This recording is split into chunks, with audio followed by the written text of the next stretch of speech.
A person who thinks all the time has nothing to think about except thoughts. So, he loses touch with reality and lives in a world of illusions. By thoughts, I mean specifically chatter in the skull, perpetual and compulsive repetition of words, of reckoning and calculating. I'm not saying that thinking is bad. Like everything else, it's useful in moderation. A good servant, but a bad master. And all so-called civilized peoples have increasingly become crazy and self-destructive because through excessive thinking they have lost touch with reality. That's to say, we confuse science with the real world.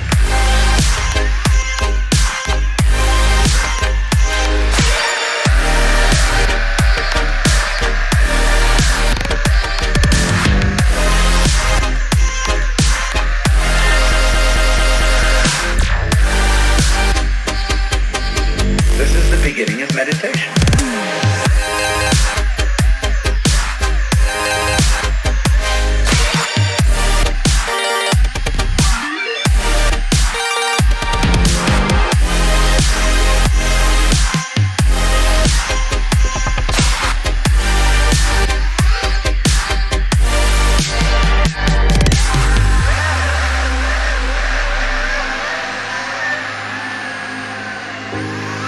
Most of us would have rather money than tangible wealth, and a great occasion is somehow spoiled for us unless photographed.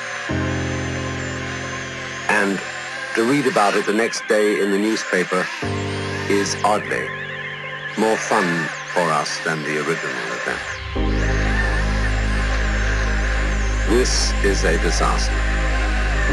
For as a result of confusing the real world of nature with mere science, we are destroying nature. We are so tied up in our minds that we've lost our senses.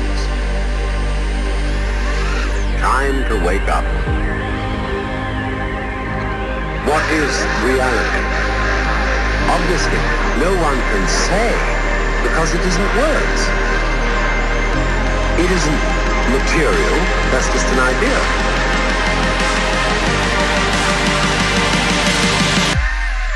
Reality is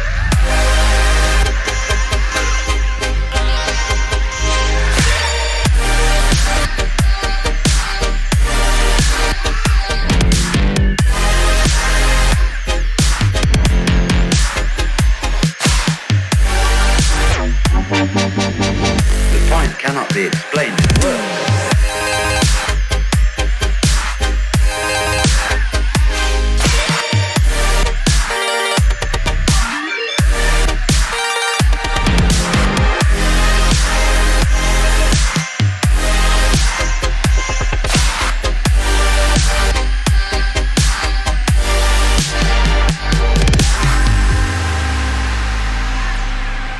I'm not trying to put you down. It's an expression of you as you are. One must live. We need to survive, to go on. We must go on.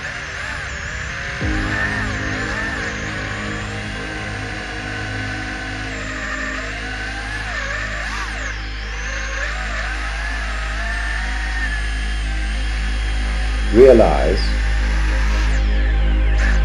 that anybody whom you consider in matters spiritual, psychological, and so on, as an authority,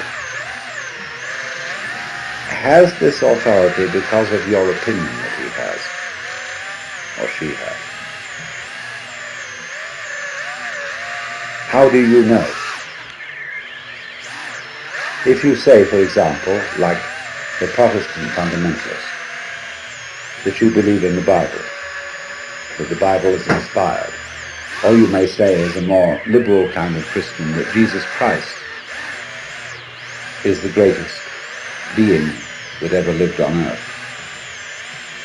How do you know? It's your opinion that that is so. Lots of people may have told you so, and you may be very impressed by those people, but you bought it.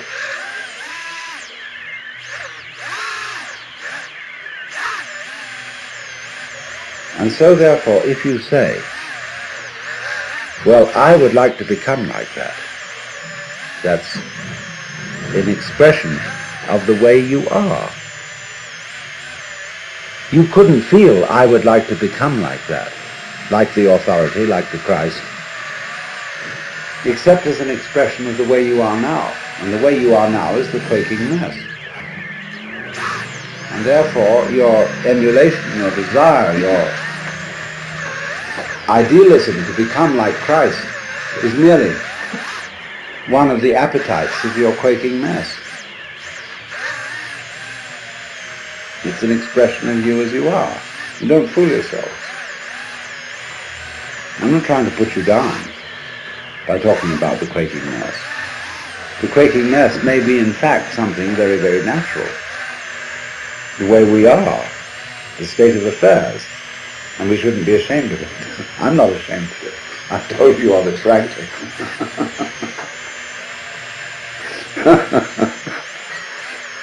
But it is important not to fool oneself about this.